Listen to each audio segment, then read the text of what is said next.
Guys कैसे हैं आप लोग? आप लोग जब ऑटोकैड के अंदर काम कर रहे होते हैं तो यहाँ पे एक जो है आप लोगों के लिए काफी मुश्किल का सामना करना पड़ जाता है। ठीक है, आप ये सिलेक्ट कर रहे हैं। ठीक है, ये दो लाइनें सिलेक्ट की हैं। जब आप दूसरी लाइनें सिलेक्ट करते हैं तो वो डिसलेक्ट हो जाती है। इसी तरीके से जब ये आपने तीसरी लाइन सिलेक्ट की तो वो पीछे वाली डिसलेक्ट हो गई है।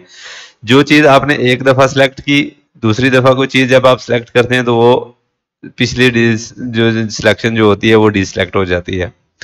ये प्रॉब्लम जो है वो आप लोगों ने काफी फेस किया होगा। ठीक है, इस प्रॉब्लम का सलूशन क्या है? इस प्रॉब्लम का सलूशन जो है वो बेहतरीन, कोई इतना मुश्किल काम नहीं है। आप लोगों ने क्या करना है, ऑप्शन में जाना है। इसकी शॉर्टकट की जो है वो ओपी है। ओपी इंटर करेंगे, इसके अंदर आप जाएंगे कहाँ, ये सबसे पहले यहाँ पे होगा टैब।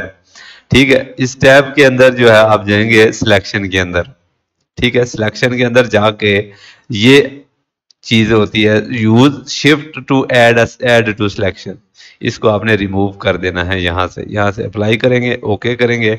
अब आप जिसको भी सिलेक्ट करेंगे वो पहली जो है वो आपकी सिलेक्शन रिमूव नहीं होगी, डिसलेक्ट नहीं होगा।